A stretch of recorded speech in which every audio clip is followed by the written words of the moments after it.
les travaux qui ont eu lieu cet hiver ont permis de déboiser et d'enlever des saules et des aulnes.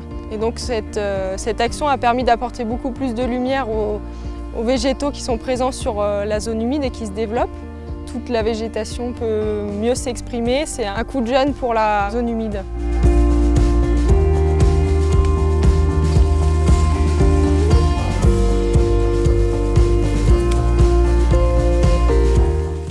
Ces abattages ont permis de créer des petites conditions favorables à une diversité d'espèces plus importante. Donc là on retrouve une fleur violette qui est la salicaire. Un peu plus bas on retrouve la lysimaque.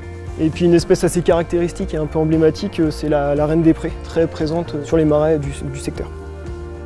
Donc cette zone humide, elle est inscrite au contrat de rivière des Us comme site prioritaire pour la ressource en eau et on est sur la source des Us.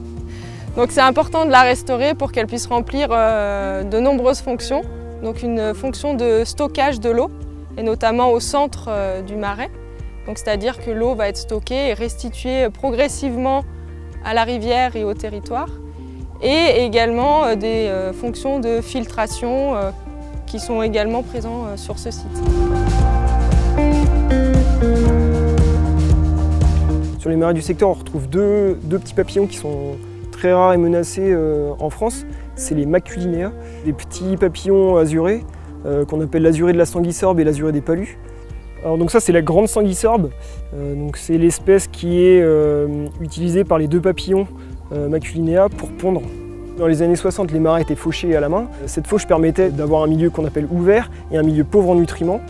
Et c'est ces conditions qui font que la grande sanguisorbe se développe. Si la grande sanguisorbe, si cette plante n'est pas présente, il n'y aura pas de papillon. L'objectif du filet en fait c'est de capturer temporairement le papillon. Donc une fois déterminé, parce que les deux espèces sont assez proches, une fois déterminé, hop, je rouvre la poche et je laisse le papillon s'envoler. Ce site-là, le papillon n'a pas été revu depuis 2003. Par contre, j'ai bon espoir parce que le papillon a été revu sur Cruseille, sur le site du Pré de la Serve, il y a une semaine. Et voilà, ça faisait pareil, 15 ans qu'il n'avait pas été revu. Donc j'ai bon espoir pour le revoir sur ce site. Sur le bassin versant, on compte plus de 300 zones humides.